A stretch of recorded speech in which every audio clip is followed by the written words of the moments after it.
अभी तक हमको लगता है सब लोगों ने सब्सक्राइब नहीं किया, नहीं? सलाम किए। बहुत सारे लोग पाए ही होंगे। मैंने 100 का टारगेट दिया था, तो बाहर से तो बहुत सारी बच्चियों ने कर दिया, लेकिन अभी इसमें से आप लोगों ने बहुत पीछे नाम रखा है। सर कोई भाई नहीं आपका चैनल नहीं, अब मिल जाएगा। अब 3-4 वीडियो अपलोड हो गया है ना, तो अब मिल जाएगा। और नहीं तो लिंक अब शेयर कर दूंगा, तो उससे तुरंत आ जाएगा। ऐसा नहीं आप लोग ढूंढेंगे तो तुरंत आएगा, सब पे ऐसे ही आ रहा है। बोलेंगे तो आ जाएगा, कोई दिक्कत नहीं है। आप लोग, मैंने कल ही कहा था 100 क्लियर करा दीजिए। उसके बाद आप लोग समय बताइए कि रात में आप लोगों को जो फुर्सत का समय हो, कि जिससे जो हम क्लास में पढ़ रहे हैं, उसके बाद आप लोग अगर घर पे समय निकाल सकते हैं काम के बाद। रहीमदास जी ने कहा ना कि कहा रहीम कैसे निभे बेर केर के संग है? दौलत ही क्या कहते हैं, फटते रहते हैं उसके अंग। तो बेर और केर, केर माने केरा और बैर माने बैर। तो बैर और केरा दोनों अगर एक जगह पे लगा दिया जाए, तो जैसे थोड़ी सी हवा चलेगी तो बैर का कांटा लगेगा तो उसके पत्ते फट जाएंगे। तो किसको नुकसान हुआ? केले को।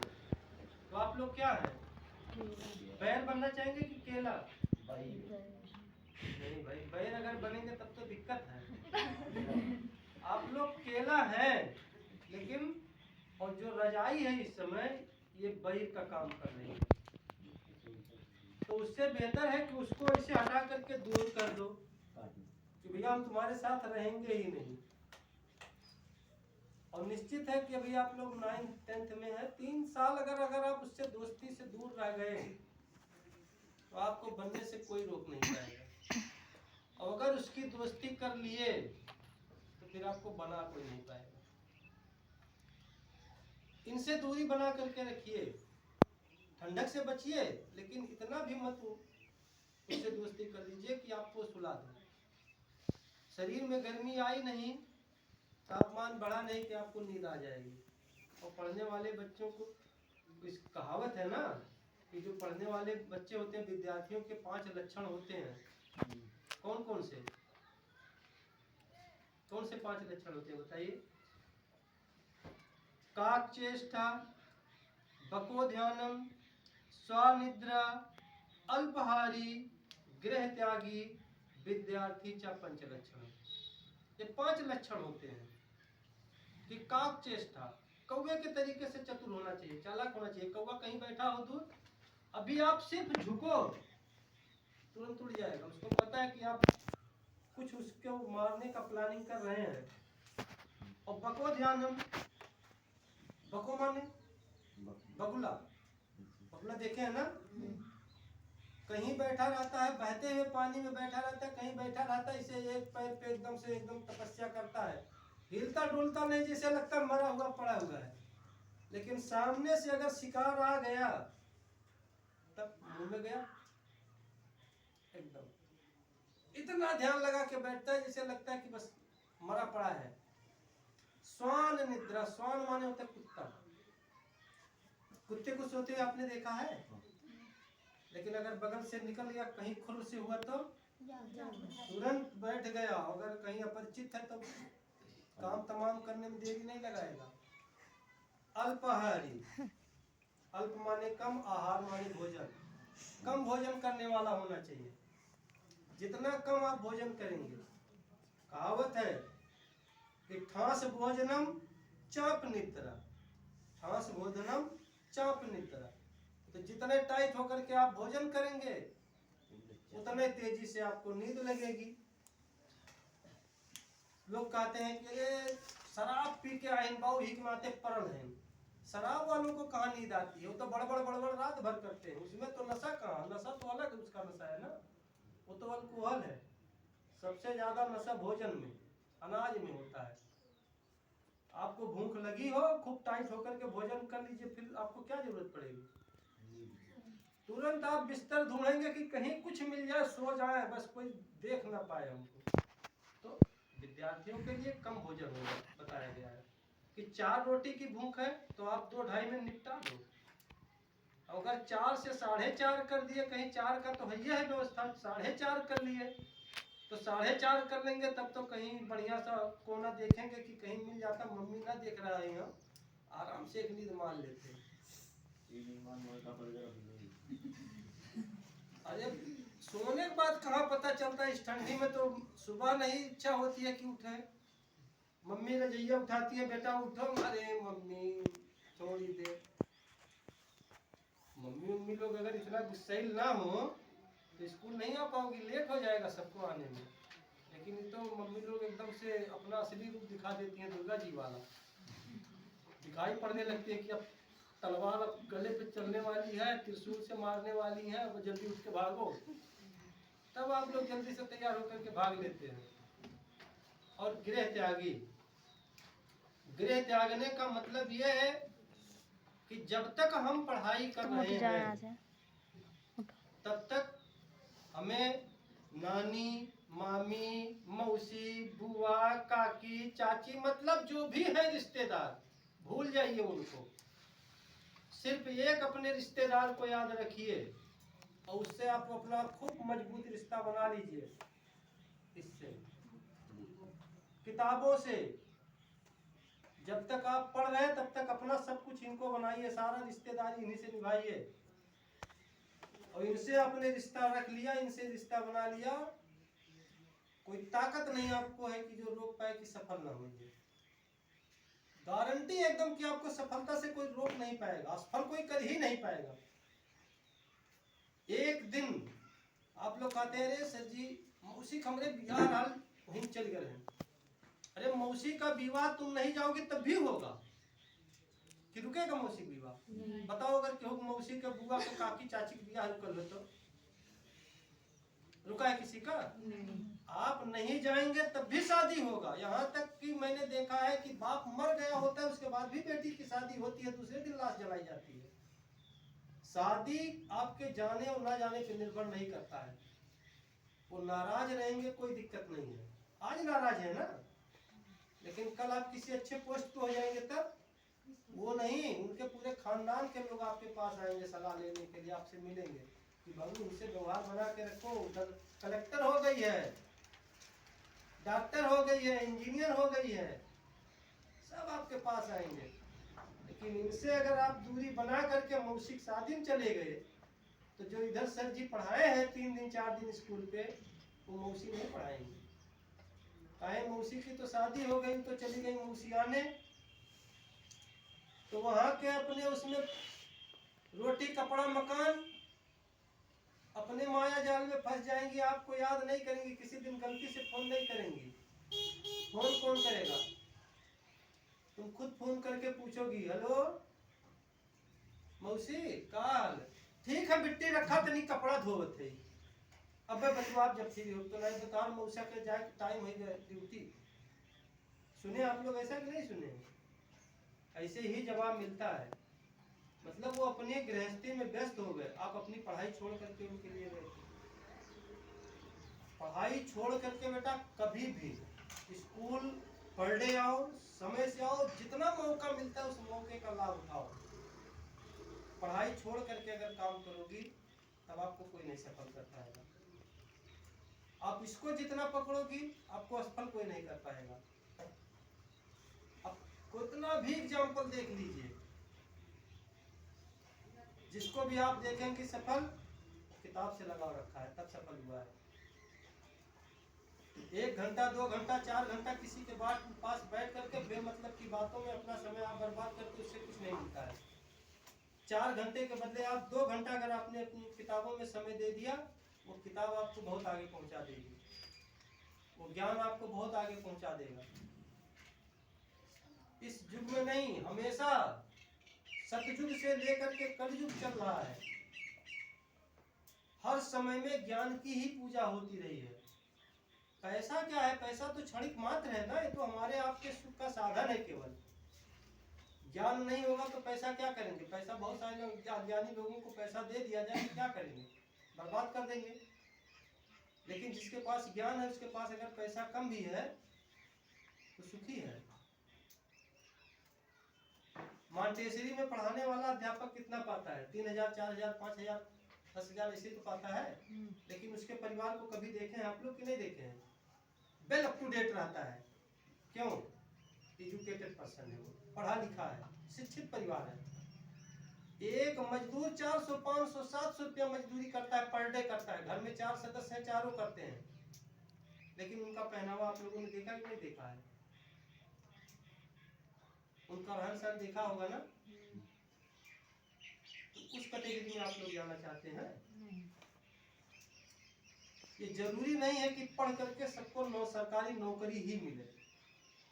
नौकरी मायने नहीं रखती, आपका ज्ञान मायने रखता है। अगर आपके पास ज्ञान है, आप पेड़ के नीचे बैठे रहोगे तब भी आपको भोजन की कमी नहीं पड़ेगी, आपको वस्त्र की कमी नहीं पड़ेगी। कैसे मैं आता हूँ, आप लोग घर से टिफिन लेकर के आते हैं कि मेरे सर जी आएंगे पढ़ाने, अभी टिफिन ले चलते हैं, रोटी भी खाएंगे, हमारे लिए लाते हैं। मैं आपको आता हूँ ज्ञान देने के लिए, तो आपके दिमाग में आता है कि नहीं हम सर के लिए ले चल रहे हैं। जब आप ज्ञान की तरफ भागोगे, ज्ञान प्राप्ति के लिए भागोगे, तो निश्चित है सफल हो जाओगे। आपको कोई सफल होने से रोक नहीं सकता है। सफलता आपके पास आ नहीं सकती। इसीलिए मैं कह रहा हूँ कि आप लोग टाइम निकालो। जिस समय आपको नींद लगती है शाम को, आपको लगता है कि 9 बजे हमको नींद लगना शुरू हो जाती है, आप लोग 9 बजे का समय फिक्स कर लीजिए, मैं पढ़ाना शुरू करूंगा।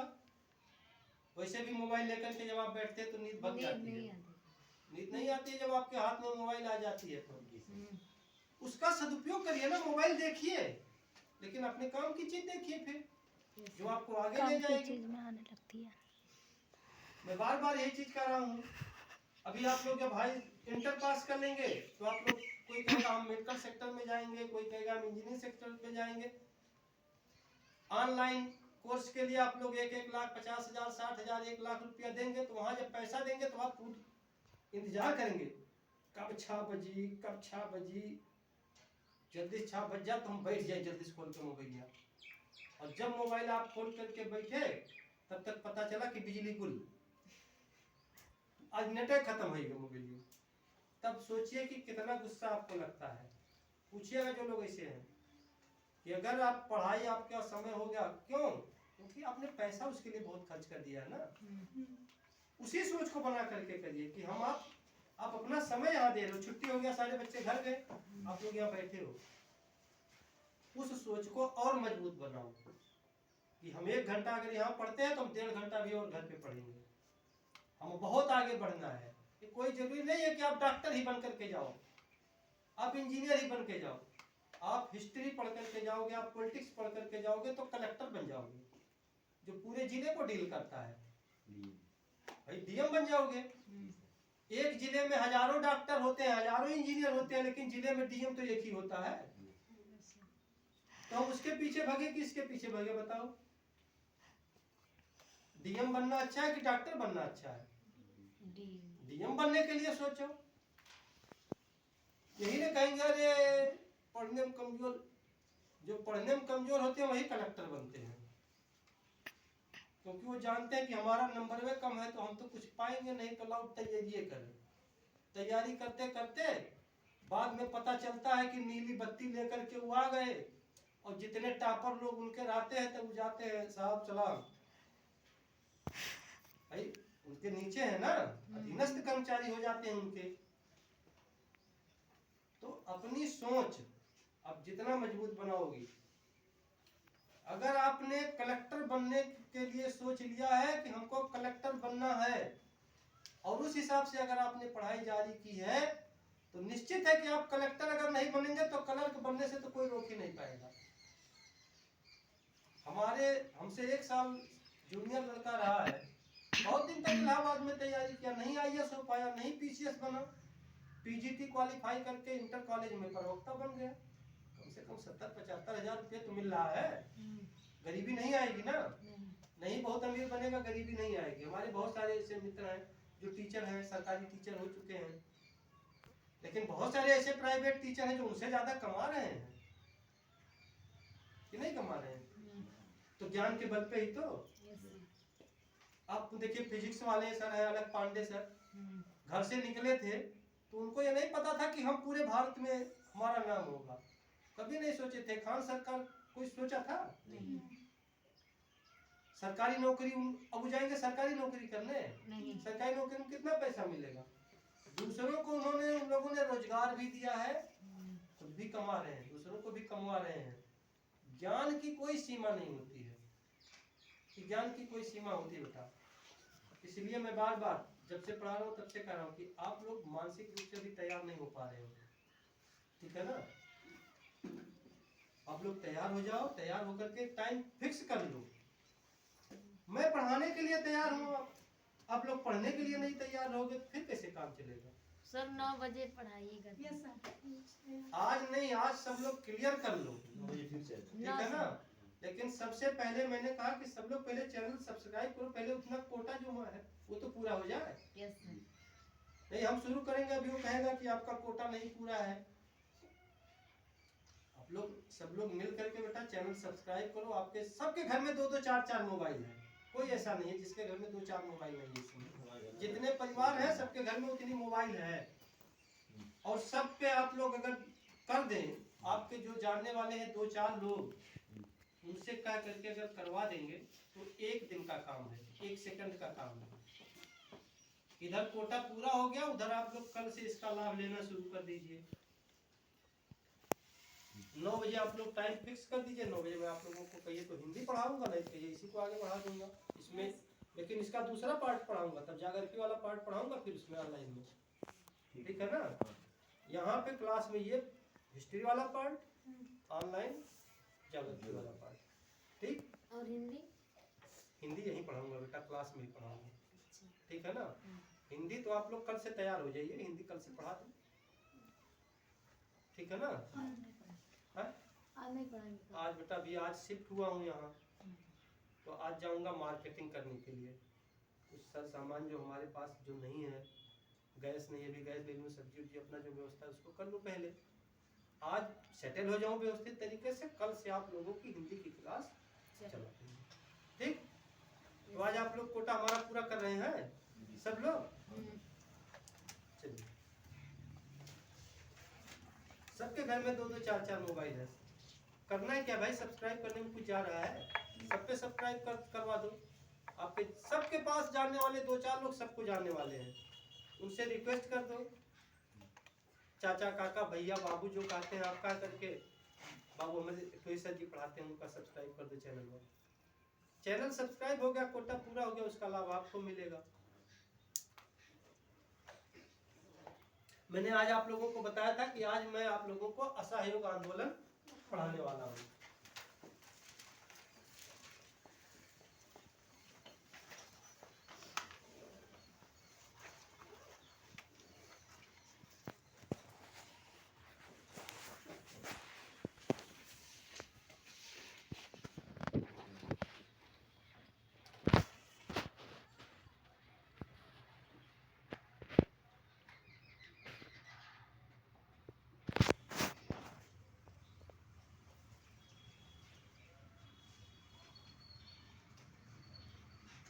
भारत में पुनर्जागरण और जो टॉपिक है हमारा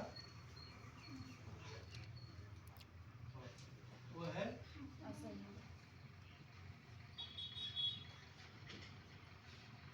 असहयोग आंदोलन। अभी तक तो चैप्टर 2 ही चल रहा है बेटा, इसीलिए तो मैंने कहा कि ये नोट्स आप लोग रखे रहेंगे, जब तक आप लोग पढ़ेंगे तब तक आपके काम में आने वाला है।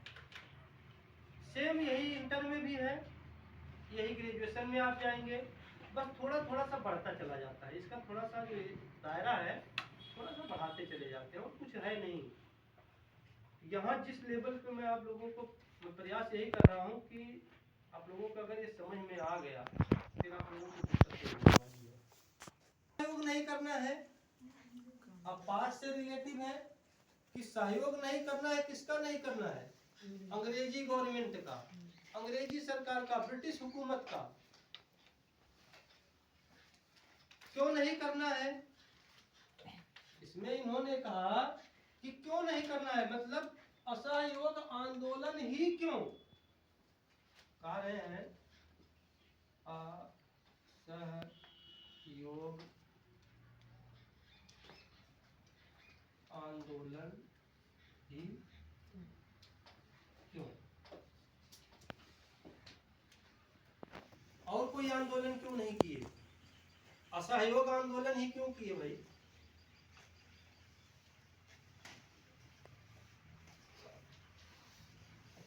पहले तो समझ लीजिए कि असहयोग आंदोलन ही क्यों।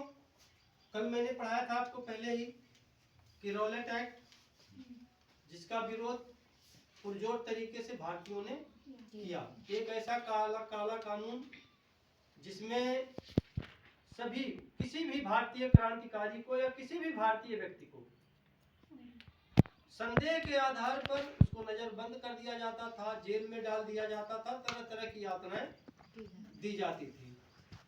उससे जनता प्रताड़ित हुई, भारतीय लोग जो हमारे भारत के लोग रहे वो प्रताड़ित हुए, उनको प्रताड़ना दी गई। उसी से मिलता जुलता उसी के कारण जलियांवाला बाग हत्याकांड हुआ। जलियांवाला बाग हत्याकांड में निर्दोष और निहत्थे लोगों पर बर्बर तरीके से जनरल डायर ने गोलियां चलवाई, हजारों मारे गए, उसमें 2000 से ज्यादा लोग उसमें घायल हुए। उसमें युवा भी थे, बूढ़े भी थे, बच्चे भी थे जो शांतिपूर्ण तरीके से सभा कर रहे थे उस घटना ने। तीसरा, खिलाफत आंदोलन। अब खिलाफत आंदोलन का भारत से कोई मतलब नहीं था, कि भारत से हमारे देश से उसका कोई मतलब नहीं था, लेकिन जो एक मानसिक लगाव होता है, जो जुड़ाव होता है, उससे मतलब था। उस समय हम लोग अंग्रेजों के अधीन थे। यहाँ हम लोग अंग्रेजों के ही अधीन थे, हिंदू, मुसलमान, सिख, ईसाई सभी लोग थे यहाँ पे। और उसी समय, उसी दरमियान जलियांवाला बाग कांड के पश्चात ही वहां पर तुर्की में, तुर्की के ऊपर ब्रिटेन ने आक्रमण कर दिया। और तुर्की का जो राजा होता था उसको पूरे विश्व के मुसलमान खलीफा मानते थे। क्या मानते थे? खलीफा। खलीफा का मतलब कि धार्मिक गुरु, मतलब अपने धर्म में सबसे श्रेष्ठ पदवी वो देते थे। उसके आदेशों का पालन पूरे विश्व के मुसलमान करते थे। जैसे कि क्रिश्चियन है, ईसाई है, इन लोगों में पोप होते हैं।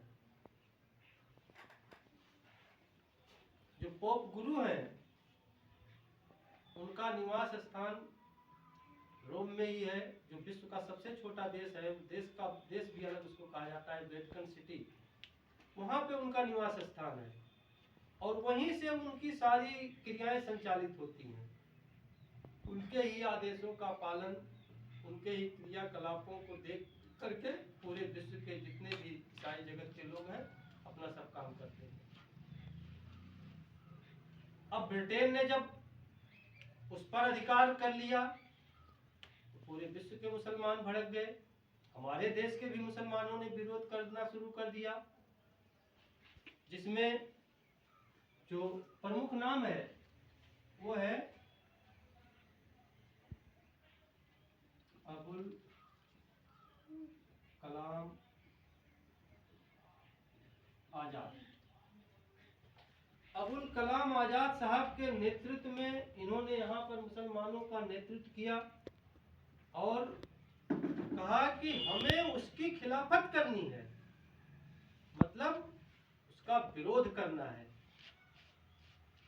गांधी जी को भी ये लगा कि यदि हमें अपने देश में आंदोलन को और गति देनी है, इस आंदोलन को और आगे बढ़ाना है, देश को आज़ादी के रास्ते पर ले जाना है, तो हिंदू और मुसलमानों को एक साथ रख करके हम ले जा सकते हैं, अलग अलग करके हम नहीं ले जा सकते हैं।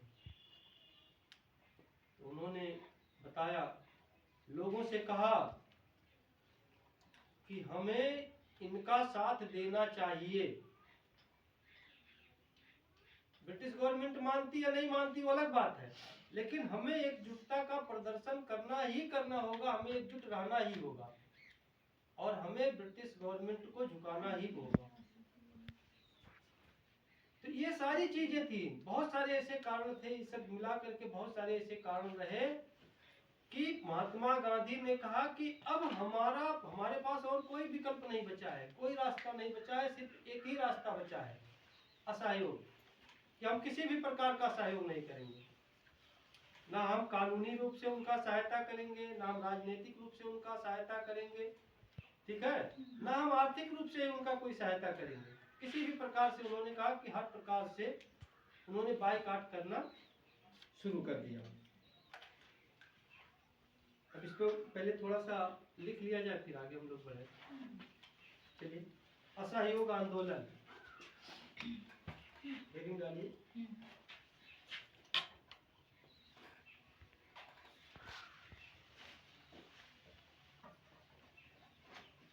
लिखवा इसलिए रहा हूँ कि आप लोग एक दो बार जब पढ़ लेंगे तो जो हम बताए रखते हैं आपके दिमाग में बैठा रहता है, तो जल्दी जल्दी मेकअप हो जाता है, ठीक है ना, याद करने में आपको बहुत आसानी होगी।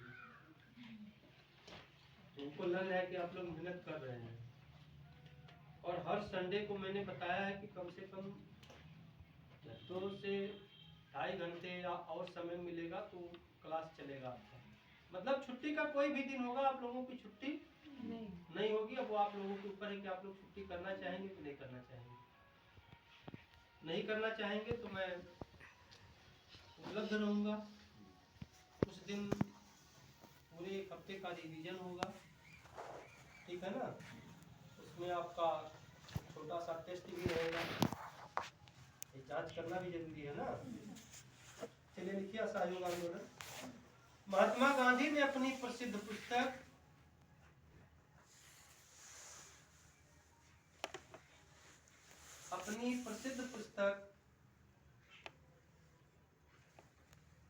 हिंद स्वराज में कहा था,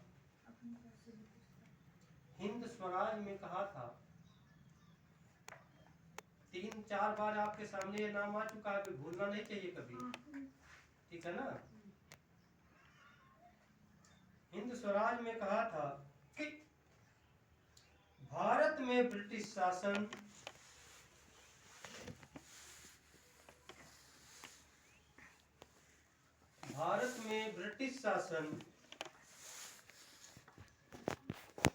भारतीयों के सहयोग से ही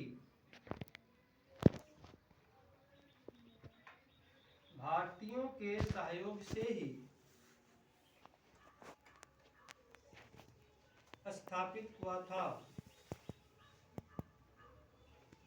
भारतीयों के सहयोग से ही स्थापित हुआ था। और यह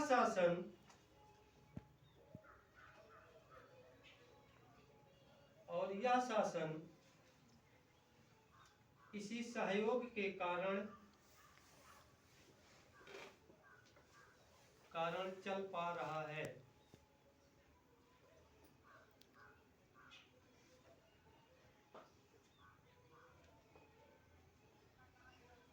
उन्होंने आगे कहा, उन्होंने मतलब महात्मा गांधी, उन्होंने आगे कहा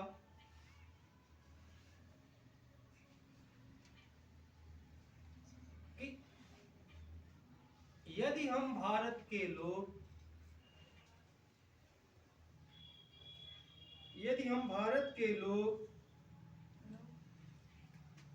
अपना सहयोग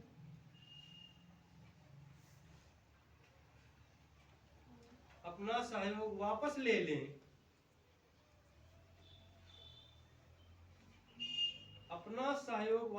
लें, तो ब्रिटिश हुकूमत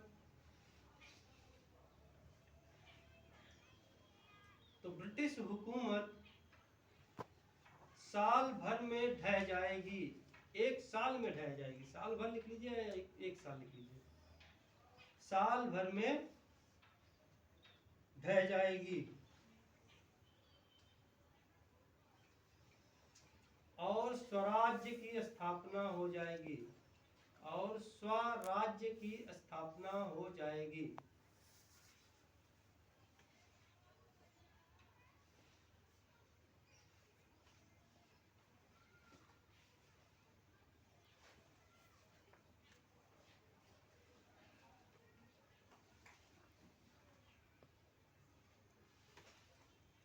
अगली हेडिंग डालिए, असहयोग आंदोलन का कारण।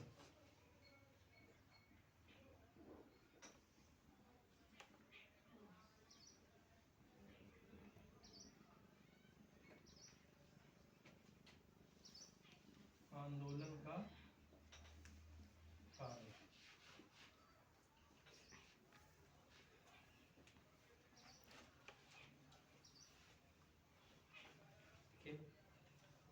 राउलेट एक्ट,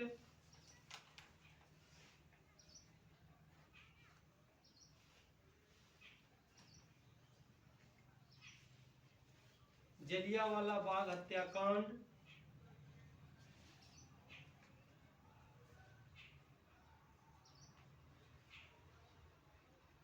जलियांवाला बाग हत्याकांड एवं खिलाफत आंदोलन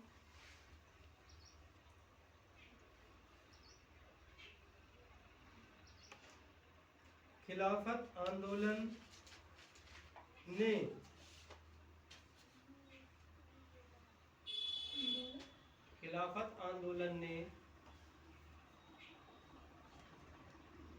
असहयोग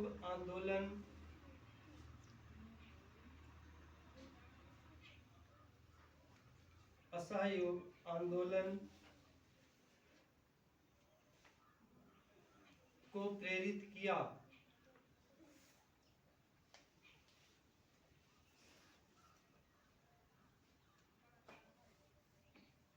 और यही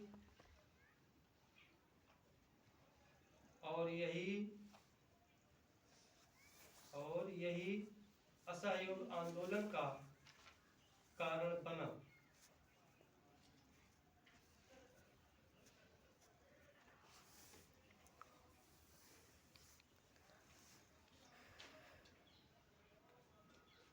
जिसकी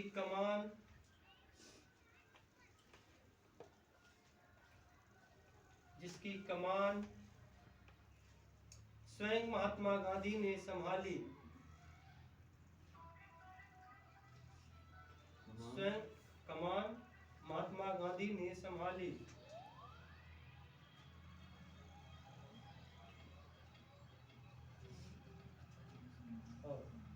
और 1 अगस्त 1920 को, और 1 अगस्त 1920 को, 1 अगस्त 1920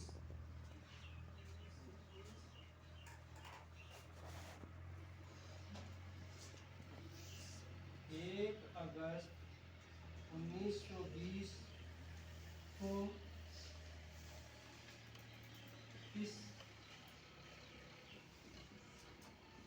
आंदोलन की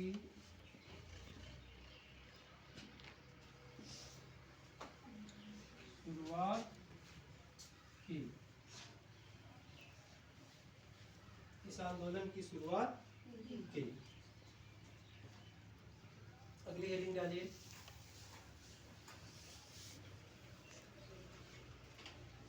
असहयोग आंदोलन पर गांधी जी के विचार।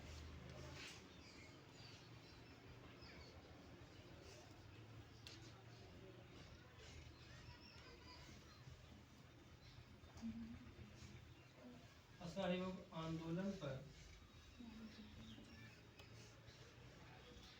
गांधी जी के विचार।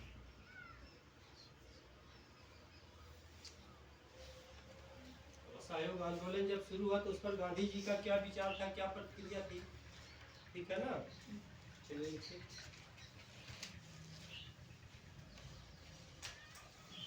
गांधी जी का विचार था, गांधी जी का विचार था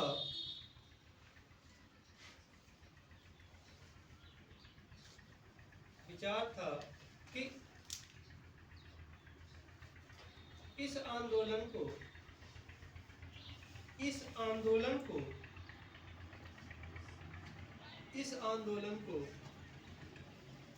चरणबद्ध तरीके से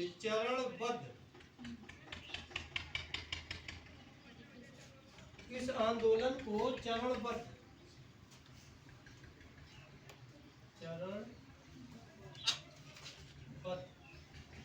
चरणबद्ध तरीके से आगे बढ़ाना चाहिए,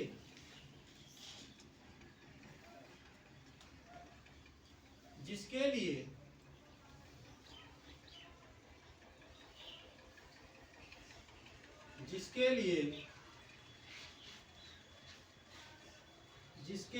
प्रथम चरण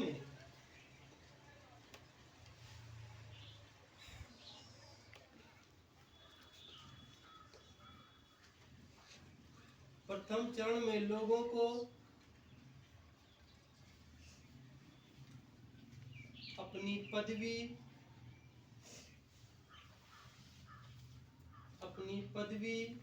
एवं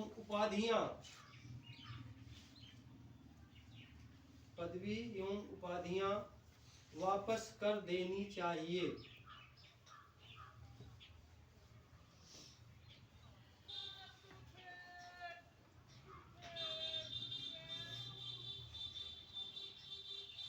जिसकी शुरुआत गांधी जी ने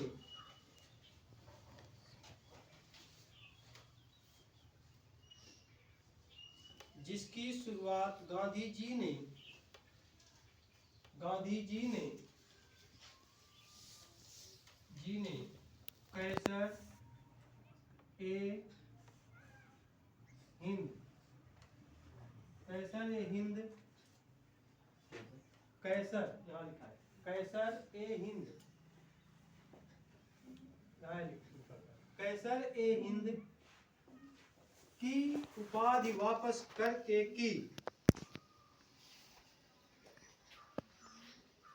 कैसर ए हिंद की उपाधि वापस करके की।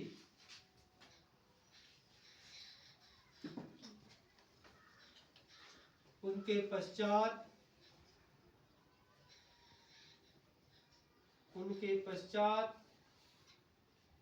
सैकड़ों लोगों ने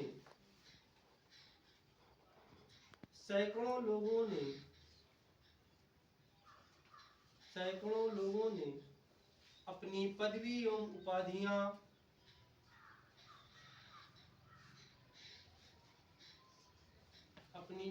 एवं उपाधियां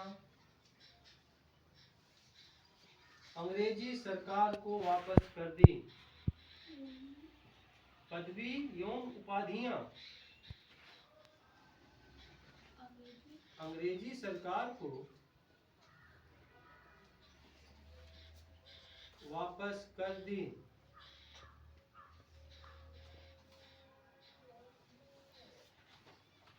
जमनालाल बजाज ने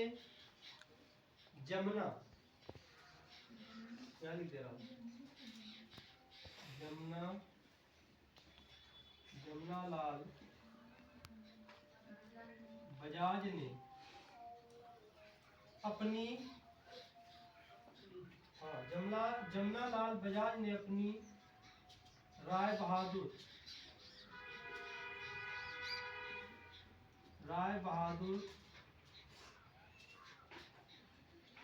बहादुर की उपाधि वापस कर दी।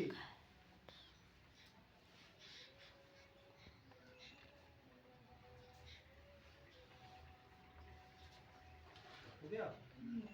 इस लाइन को छोड़ करके लिखिए।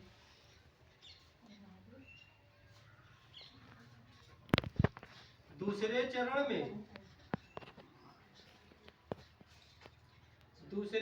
में सरकारी नौकरियों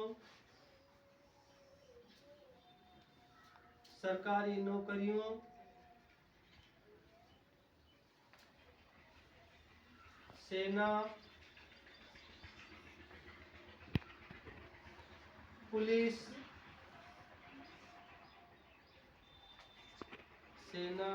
पुलिस अदालतों, पुलिस अदालतों, विधायी परिषदों, विधायी परिषदों, परिषदों, स्कूलों, कॉलेजों,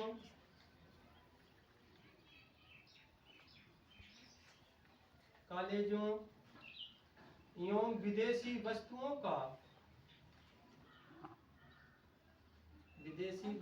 का त्याग था।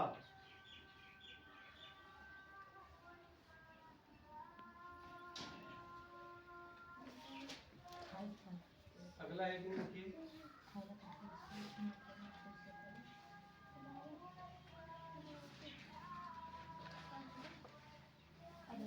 असहयोग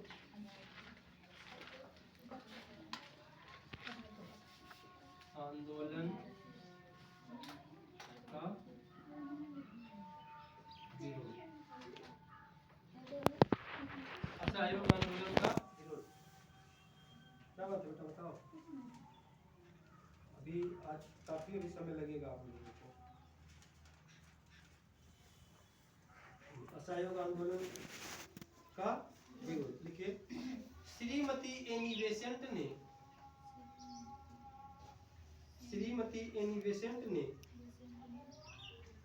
गांधी जी के इस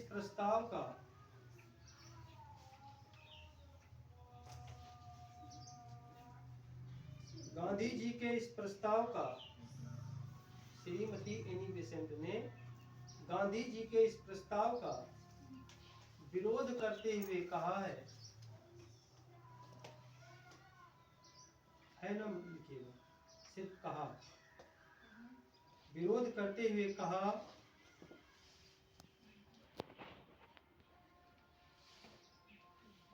कहा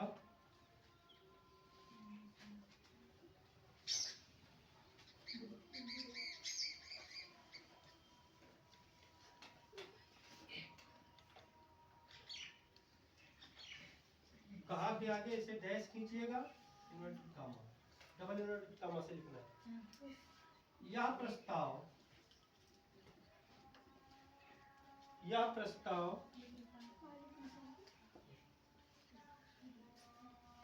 यह प्रस्ताव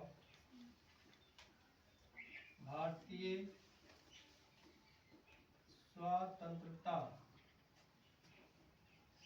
स्वतंत्रता को सबसे बड़ा धक्का है।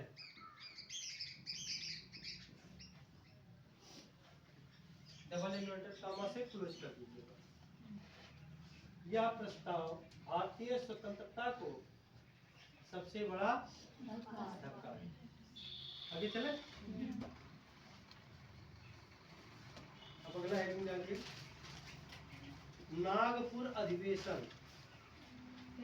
हाँ, नागपुर अधिवेशन।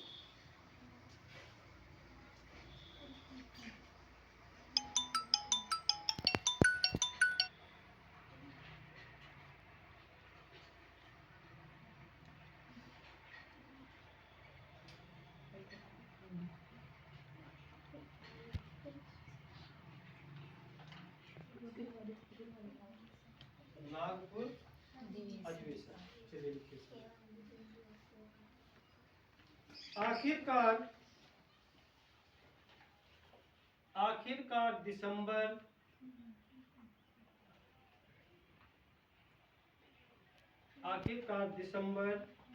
1920 ईस्वी में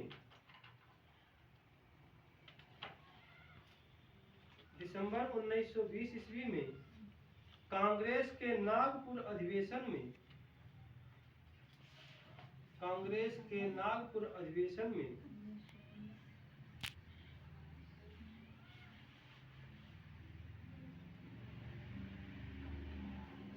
असहयोग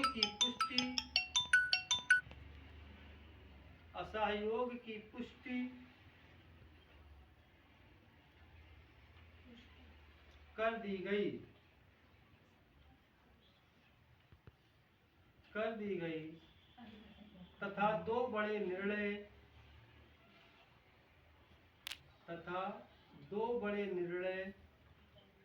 लिए गए।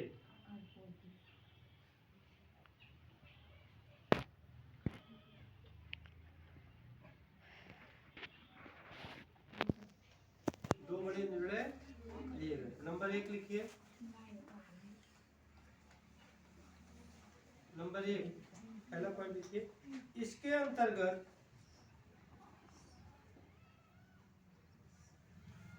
अंतर्गत अब अंग्रेजी साम्राज्य के भीतर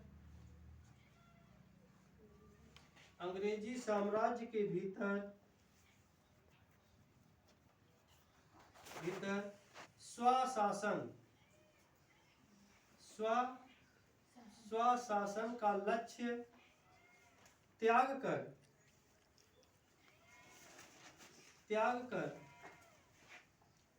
अंग्रेजी साम्राज्य के भीतर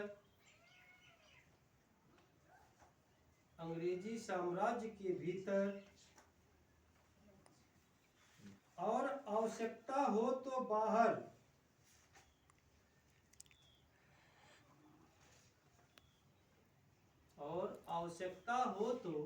बाहर पुस्तक में लिखिएगा, उसमें इन्वर्टेड कामा में लिखिएगा, स्वराज्य का लक्ष्य घोषित किया। स्वराज्य का लक्ष्य घोषित किया। स्वराज का लक्ष्य जो है इसको इन्वर्टेड कामा में कर लीजिएगा, चाहे अंडरलाइन कर लीजिएगा। इस समझ में आएगा कि कह रहे हैं कि स्वशासन की नीति छोड़ो अभी, कि हम अपना ही शासन होगा तबे शासन करेंगे। इन लोगों ने कहा नहीं, इससे अब काम चलने वाला नहीं, हमें अब उन्हीं के साम्राज्य में उनके साथ ही रह करके शासन में भाग लेना होगा। हम भी जो चुनाव होते हैं हम भी उनमें भाग लेंगे, ठीक है ना। उनके साथ हम भी चुनाव में जो विधायी चुनाव होते हैं, विधानमंडलों के जो चुनाव होते हैं, हम लोग भी चुनाव लड़ेंगे, हम लोग भी जीत करके जाएंगे। और जब जीत करके जाएंगे उन्हीं के बीच में रह करके हम अपनी बातों को मनवाने का प्रयास करेंगे, बाहर से कुछ नहीं पाएंगे। और जरूरत पड़ी अगर और जरूरत पड़ती है तो बाहर से भी हम लड़ाई लड़ेंगे भाई। जैसे मान लो कि कोई संगठन है, अब वो ऐसे लड़ाई नहीं लड़ पा रहा है, तो कहता है कि हमारा नेता कोई हो जो पहले विधानसभा में पहुंचे। अब विधानसभा में जब वो पहुंच जाएगा तो पहले वो वहां से लड़ेगा, लेकिन जो उसके लोग होंगे उनको वो मोटिवेट करेगा, रास्ता दिखाएगा, तो बाहर से लड़ेंगे, ठीक है ना। तो इन्होंने वही नीति अब बनाई कि चरणबद्ध तरीके से हम लोग इसका विरोध करेंगे। पहले उपाधि वापस करेंगे, पदवियां वापस करेंगे, उसके बाद फिर हम विदेशी वस्तुओं का सबका बहिष्कार करेंगे, अदालतों का बहिष्कार करेंगे, स्कूल कॉलेजों का बहिष्कार करेंगे। तो जब हम इनका बहिष्कार ही करेंगे तो कब तक ये नहीं करेंगे, करें जितना अत्याचार करना हो। और दूसरा उन्होंने कहा, इन लोगों ने तय कर लिया कि हम लोग अब स्वशासन की नीति छोड़ो, अभी स्वशासन माने खुद का अपना शासन। तो अपना शासन मिलने बहुत आसान नहीं है, तो इनके साथ ही लग जाओ, घुस जाओ उसी विधानसभा में, विधानमंडल में, और वहीं जाकर के हम लड़ाई वहां से भी लड़ेंगे, बाहर से भी लड़ेंगे, दोनों जगह से लड़ाई लड़ेंगे। दूसरा लिखिए।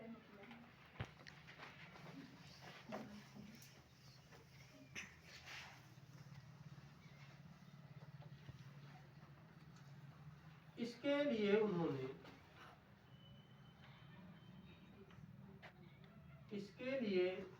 उन्होंने रचनात्मक कार्यों की एक सूची भी तैयार की। हाँ, उन्होंने रचनात्मक कार्यों की एक सूची भी तैयार की।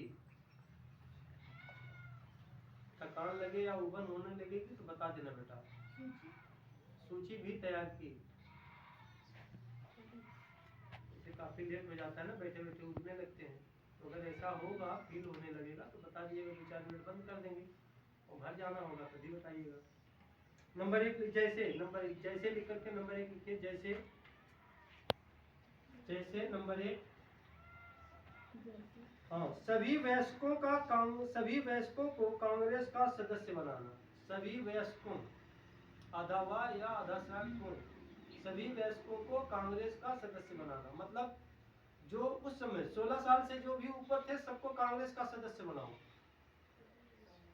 को कांग्रेस का सदस्य बनाना, ठीक है ना।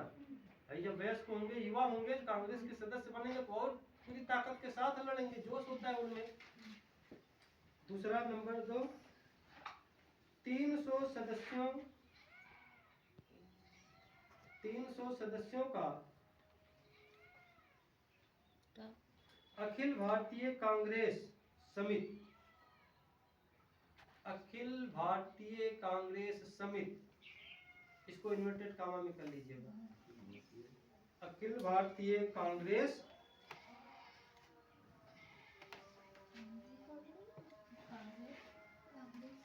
अखिल भारतीय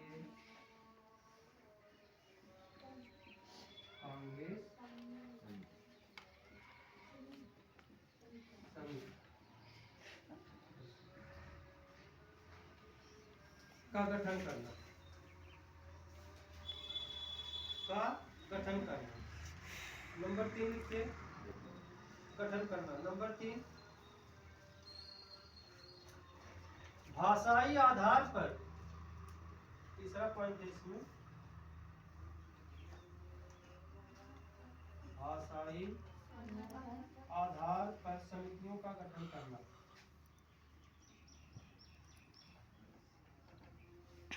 समितियों का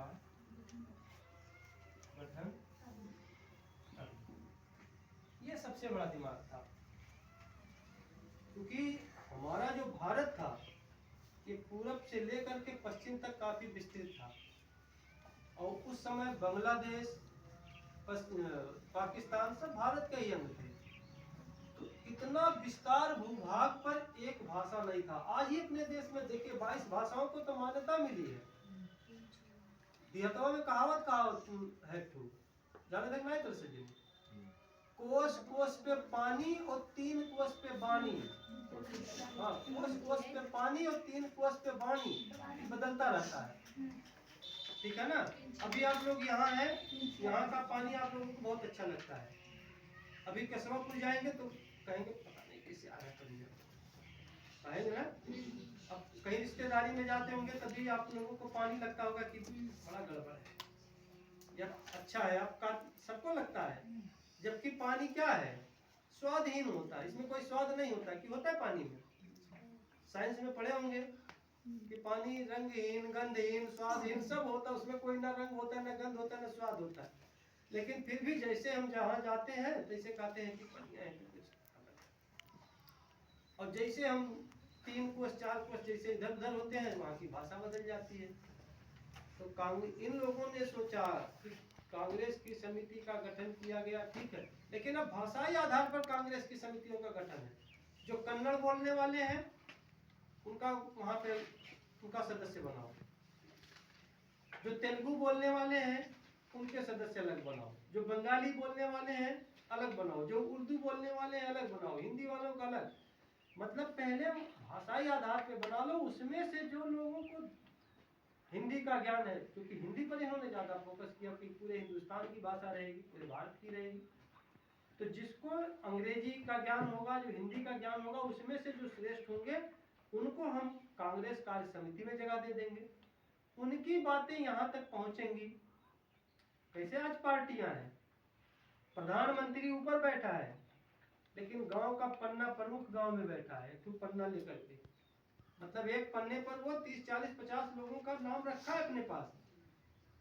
उससे ऊपर जो है बूथ प्रमुख जुड़ा है, बूथ प्रमुख के बाद फिर सेक्टर प्रमुख, फिर कौन प्रमुख, मतलब एक सीढ़ी बन गई, एक चैन बन गया है। सबसे छोटे वाली की बात सबसे ऊपर पहुंचा दी जाती है और सबसे ऊपर वाले की बात सबके पास पहुंच जाती है। ये उन्होंने कहा कि हम इस प्रकार से समिति का गठन करेंगे। अगला नंबर लिखिए, नंबर 4, स्वदेशी वस्तुओं को प्रोत्साहन, स्वदेशी वस्तुओं को प्रोत्साहन।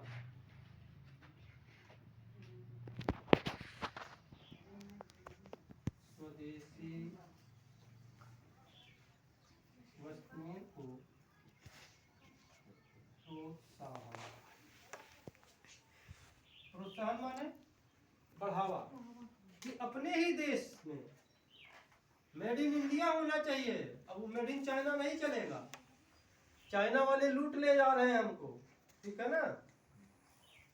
कपास हमारे यहाँ पैदा होता है, नील की खेती हमारे यहाँ हो रही है, हमारे यहाँ से रॉ मटेरियल ब्रिटेन में जा रहा है कारखानों में, 10 रुपये किलो खरीद करके यहाँ से जा रहा है, 1000 रुपये किलो वहां से आ रहा है तैयार करके।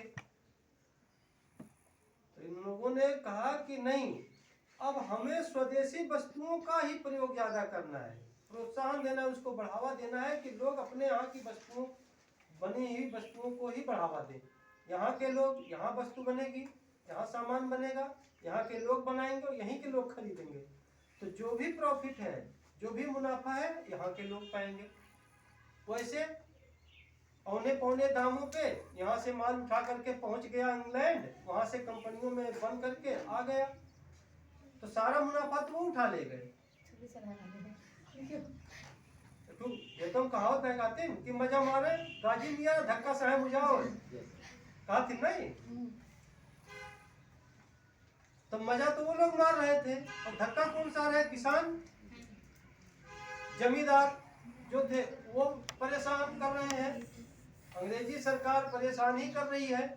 कभी सूखा पड़ गया, कभी बाढ़ आ गई, मतलब दुनिया भर की समस्या उनके साथ।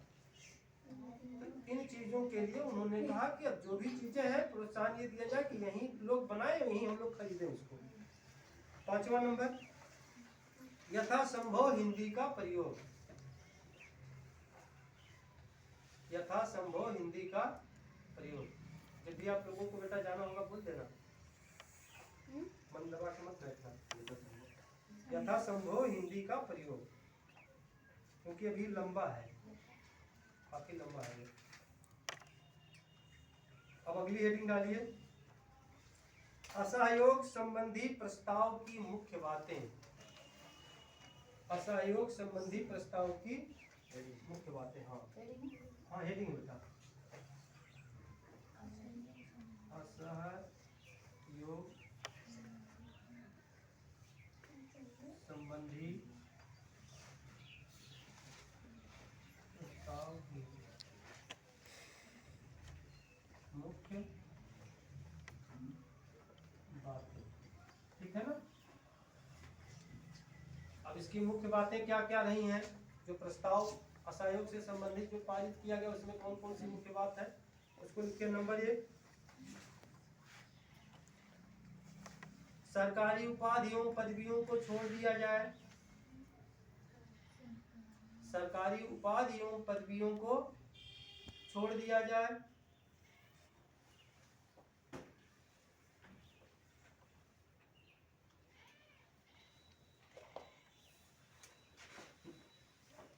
हो गया। नंबर 2, सरकारी एवं अर्ध सरकारी, सरकारी एवं अर्ध सरकारी उत्सवों का त्याग किया जाए। उत्सवों का त्याग किया जाए। नंबर 3, स्कूलों, कॉलेजों एवं न्यायालयों का बहिष्कार किया जाए।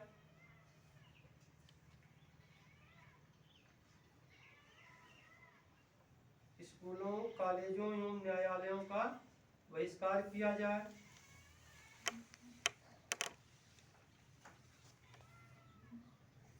चौथा, आपसी विवाद, आपसी विवाद पंचायती न्यायालयों द्वारा, पंचायती न्यायालयों द्वारा निपटाया जाए।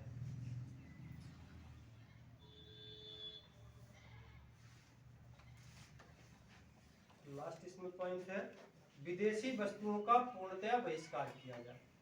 सर आपसी विवाद पंचायती अदालतों द्वारा,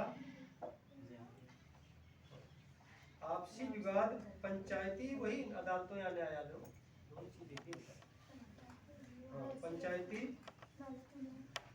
न्यायालयों द्वारा निपटाया जाए। पांचवा लिखिए, विदेशी वस्तुओं का पूरी तरह से बहिष्कार किया जाए।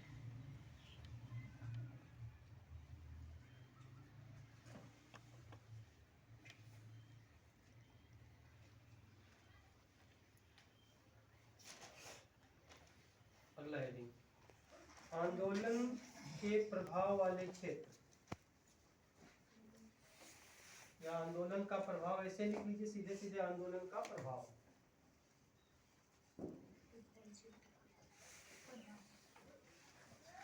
आंदोलन का प्रभाव। अब आंदोलन का प्रभाव कहाँ कहाँ पड़ा, कैसे कैसे पड़ा, बहुत डिटेल में तो नहीं दिखा रहा हूँ, तो शॉर्ट किया हूँ जिससे आप लोगों का तैयार हो जाए। अब आंदोलन का प्रभाव सबसे पहले जो पड़ा वो शहरी क्षेत्रों में, नगरीय क्षेत्रों में पड़ा, मध्यम वर्ग में सबसे ज्यादा पड़ा। इन लोगों ने इसका सबसे ज्यादा सपोर्ट किया।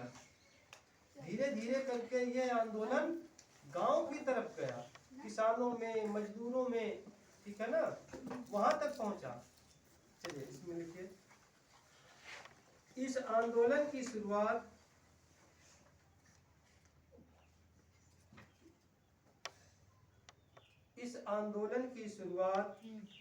नगरों में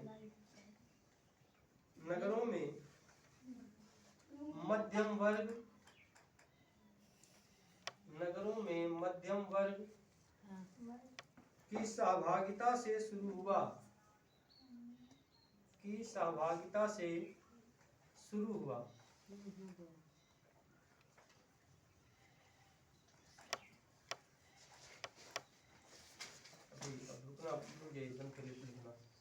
कोई भी देखिए, विश्व में कोई भी क्रांति हुई है, कोई भी आंदोलन हुआ है। अभी पहला पाठ आप लोगों का है यूरोप में पुनर्जागरण, जो फ्रांस की क्रांति आप लोगों ने पढ़ा है, चाहे इंग्लैंड की क्रांति, चाहे रूस की क्रांति, कोई भी विश्व की क्रांति आप पढ़ लीजिए, उठा करके देख लीजिए।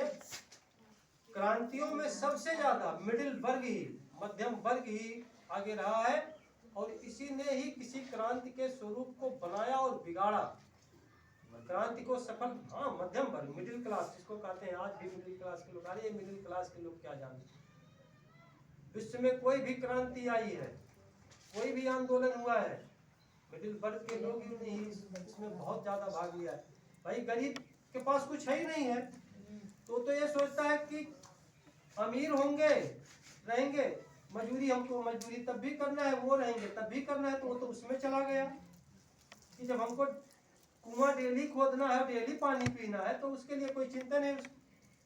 भाई जब हमारे पास, जैसे हमारे घर में मान लो कि 1 कुंटल अनाज पानी रखा रहेगा, तब ना हम ताला मार के आएंगे। और जब हमारे घर में डेयरी में को माना है ये नहीं भाई, मुंह से गिरा पट्ट से मर जाए, तो हम केकरे खातिर ताला मार है, कौन चीज की टेंशन। चाहे जेकर मन कहे, जितना मन कहे उतना चोरा में, जो मन कहे तो ले जाए डेहरिया उठा लिया, का करिए। लेकिन अगर डेहरिया में आपको मानी रही अनाज को, तब तो चिंता रही कि कौन सा कोनो बाबा बेचार से निकाल लिया, सजो खा ही न रही है। तो ये वर्ग तो इसमें चला जाता था, और जो अमीर वर्ग के लोग होते थे, वो शासन कोई भी हो, कुछ भी हो, उनका बल्ले बल्ले रहा हमेशा, ठीक है ना। अरे भाई जिसके पास सब सुख है तो वो क्यों लड़ेगा, किसके लिए लड़ेगा।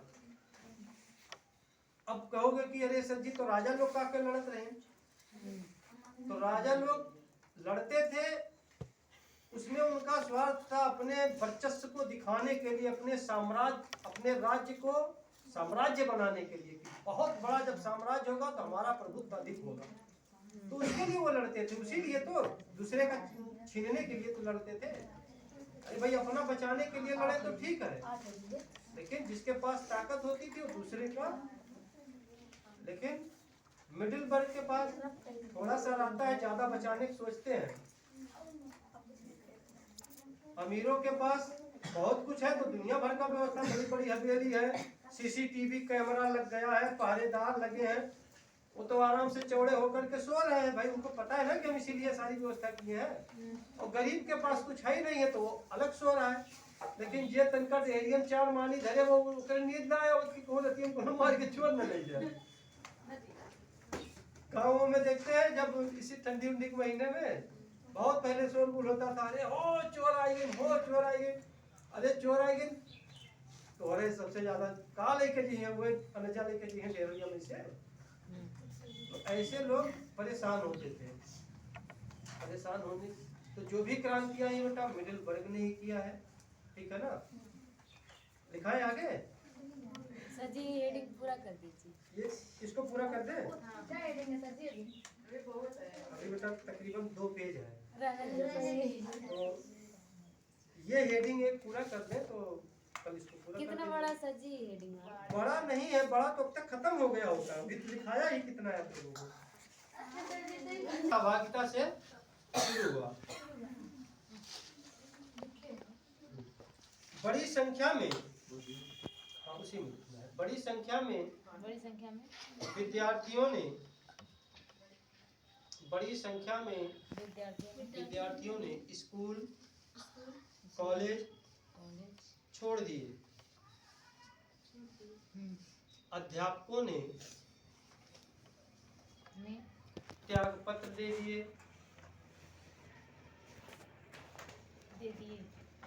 वकीलों ने मुकदमों का बहिष्कार, वकीलों ने मुकदमों का बहिष्कार किया।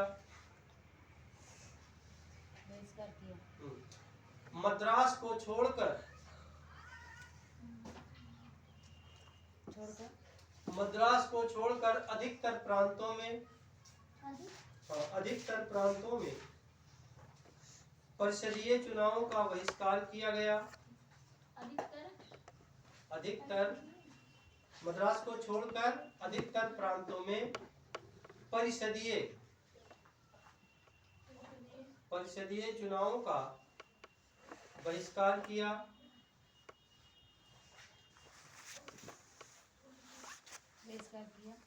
विदेशी वस्तुओं की होली जलाई गई। विदेशी वस्तुओं की होली जलाई गई।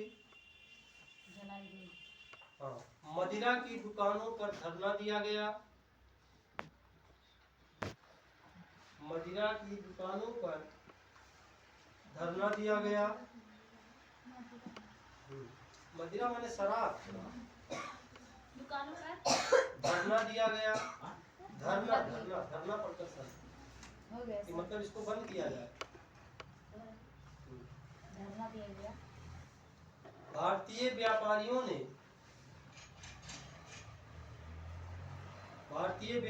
ने विदेशी व्यापार करने से मना कर दिया।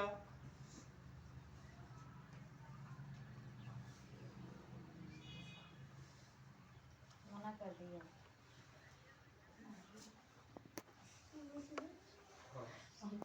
मना कर दिया। लोग भारतीय कपड़ा मिलों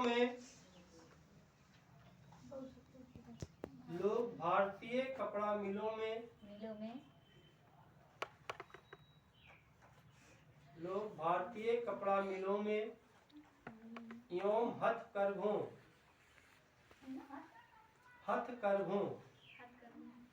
से बने कपड़े पहनने लगे। अगला हेडिंग है ग्रामीण इलाकों में आंदोलन। ग्रामीण इलाकों में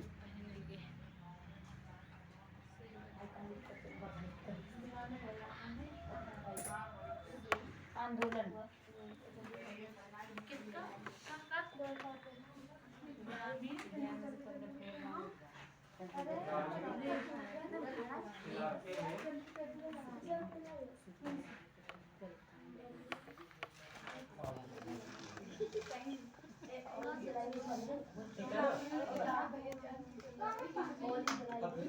इस हेडिंग के बाद अब इसी से कल हम आगे बढ़ेंगे, लेकिन पुनः उसी निवेदन के साथ कि आप लोगों के घर पे ज़्यादा से ज़्यादा बेटा चैनल को सब्सक्राइब करवाइए पहले।